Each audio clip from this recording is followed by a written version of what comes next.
from inside Memorial Stadium. This is the Huskers Radio Network podcast. All Huskers, all the time. Here's your host, Jessica Coody.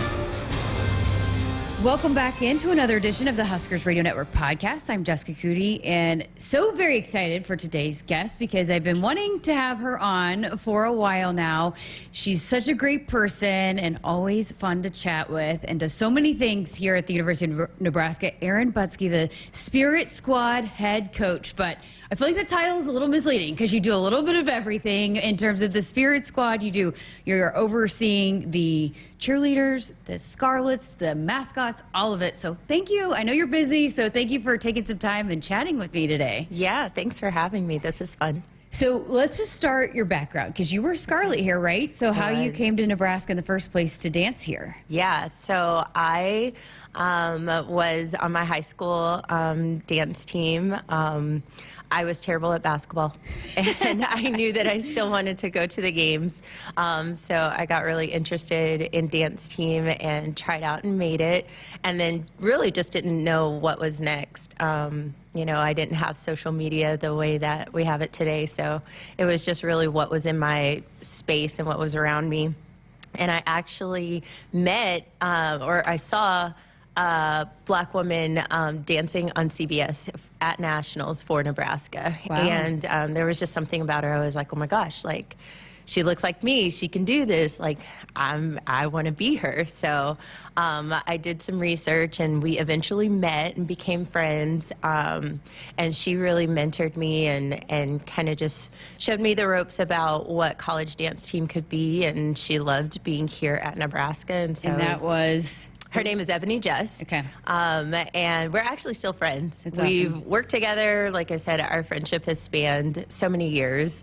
But yeah, it took seeing her on CBS Sports for me to even know that Nebraska existed outside of football. And so yeah, I came up for a campus visit and fell in love with the campus and decided that this is where I was going to go. And I actually didn't make the team as a freshman or as a sophomore, to be completely honest.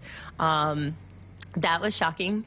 I had always been lauded for my talent in high school, but I was committed. I really wanted to be a Scarlet.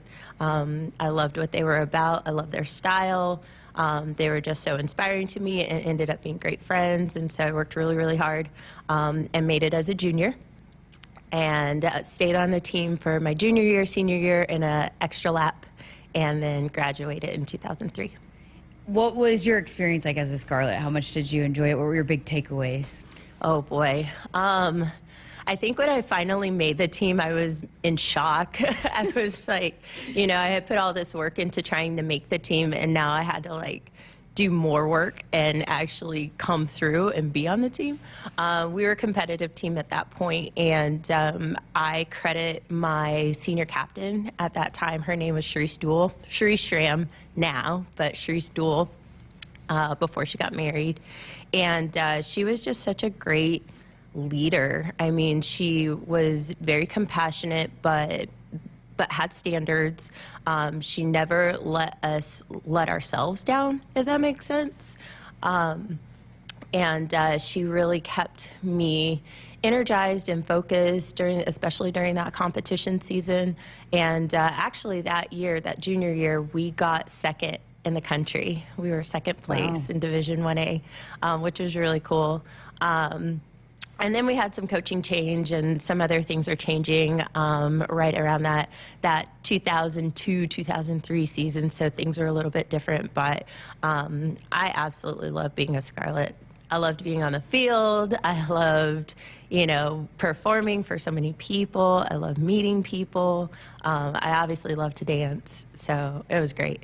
So when did you decide that you wanted to coach, and then how did you get back to Nebraska to coach here? That's actually an interesting story. When I left Nebraska, or when I graduated from Nebraska, I kind of had it in my mind that I was going to move to California one state at a time. And I ended up that I graduated in May of 2003. I ended up that spring of 2004 on suggestion of another former Scarlet to audition for the Denver Broncos cheerleaders. And so I went to a workshop. I wanted to kind of feel it out, and walked away from that workshop feeling really good. I was like, okay, I think I can do this. At least, being in their stadium feels like being a Memorial. So it didn't feel like a huge change or a huge transition. So I auditioned for that team in April and made the team. And so I moved to Colorado. I was on that team for one season before family circumstances needed me to move back closer to home. So I moved back home summer 2005, and I was living in Omaha, just living, working. I was teaching at a studio. I actually really had no plans to change my life at that point. I coached high school in Colorado, and I loved that experience. And I've been in the studio since I was as an assistant teacher, as a teacher since I was 17. So being in the studio for me was really like home. I mean, it was a pretty easy thing for me to do. But yeah, I was living and working in Omaha, and had the opportunity to do some choreography for the team, and did that. Met some of the girls, a couple in particular I ended up coaching, which was great. But met the team, and they just were really trying to navigate a lot on their own in terms of tradition. And so I helped them with the fight songs and the Husker step and some of the other little things, and we clicked. And I knew that they were looking for a coach. I had applied prior to that and didn't get a call back. I think that they were thinking about someone else, but those two girls went to the sport administrator at the time and just said, hey, we met Erynn Nicholson. Would you, we'd like you to consider her. Did she apply? All of these things. And so they revisited my resume. Between the call to interview and the date I offered was a week. Wow. So my life changed pretty quickly. Wow. But I think it's we have Molly Robinson, which our listeners will probably be familiar with because she works with us some, and when she can get in here, and but it's crazy how much people watch you guys on the sidelines and watch the cheerleaders and stuff, but then I didn't realize how much you guys train and practice. A lot goes in to being a Scarlet or being on the cheer team here. I mean, it's just like being an athlete. Absolutely. So many of, especially on the dance side, so many of the dancers started doing this when they were like 2 or 3 years old, taking classes. And so, yeah, it's something that they've devoted their lives to.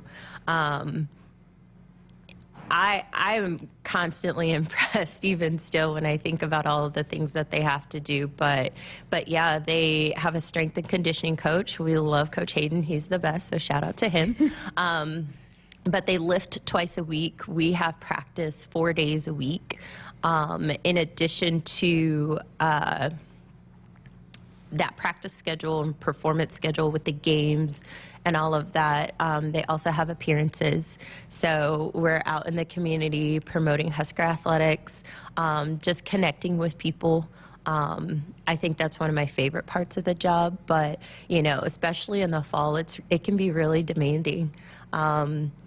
November is the busiest month, but crossover season. Oh yes, everybody has it. But yeah, we're at football, men's and women's basketball, cheer is at volleyball, and then for the dancers, we're also getting into competition, and all of those things really happen towards the end of the fall semester.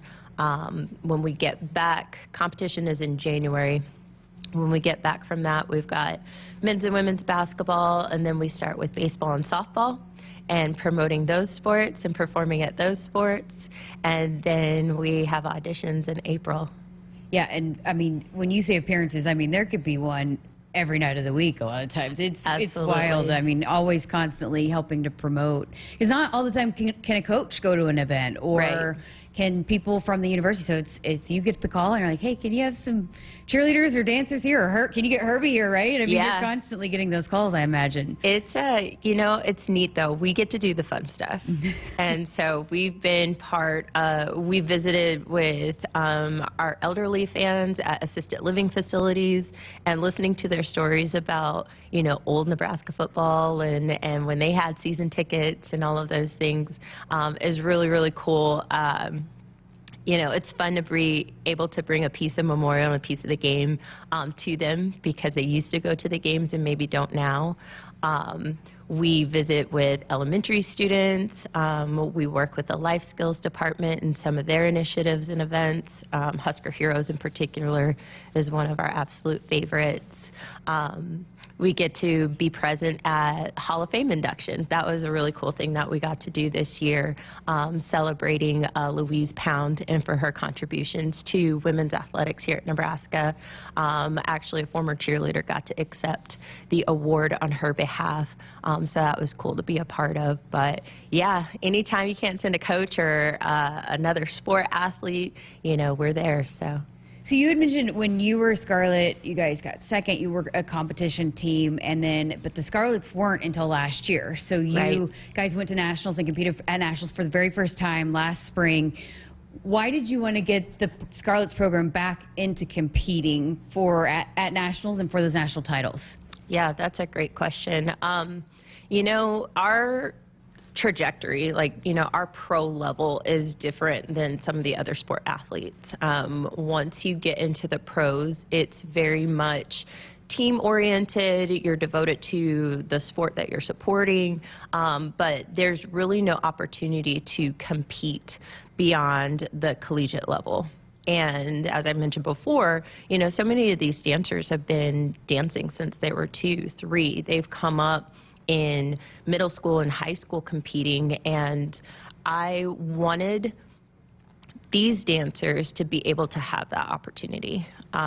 They're so talented, and our school has a history of being good. I mean, not patting myself on the back, but we have a history of doing well at competition and representing our university on a national stage. And quite honestly, I wouldn't be here had I not seen the Scarlets competing on TV. And it's completely changed the trajectory of my life. Obviously, I live here, I work here, I've made my home here. And I have to believe that there's somebody else out there like me that, just needs to know, just needs to see us, and will find that Nebraska is a great place to be. So I wanted our dancers to have that opportunity to really showcase their talent and, to earn that credibility outside of our borders. That's amazing. I also wanted to ask you too, so when Mickey Joseph took over as the interim head coach, I know it was a really big deal that he was the first African-American coach here at Nebraska, but you've been here since, 2011, and I know you don't coach like a NCAA sanctioned team, but the first African-American woman head coach here, and I know there was a couple of articles that had pointed it out, but just the diversity, I know Trev Alberts is very committed to that. How important is that for you and to continue to grow that here at Nebraska? It's extremely important. And to be completely honest, I'm even not the first. There was an African-American head coach for Spirit before me. Okay. And I've had some Spirit Squad alum let me know that there was an African-American male coach back in the 90s for the cheer side. So I think that there's some history there that, that we're not quite aware of. But I do think that it's really cool that the African-American coaches that Nebraska has had prior to Mickey Joseph have been in the Spirit department, which I think is pretty cool. But in terms of importance, I think it's very important. Again, I was attracted to Nebraska because I saw someone that looked like me. And I think that there are a lot of student athletes that may have misconceptions about what Nebraska is because they don't necessarily see people that look like them, in decision-making spaces or head coaching spaces. And so I think in, showing that diversity and welcoming it, all for the betterment of the university and of our athletic department, I think is really crucial and really key in terms of moving forward, and recruiting and retaining. I mean, obviously that's name of the game, right? And I think that when you are recruiting people from outside of the state of Nebraska and across the country, they're looking for that connection. And I think they're looking for that visible commitment to diversity. And so being in this position is really important to me. And I love working for an athletic director that has that same goal and vision. It's really, really inspiring.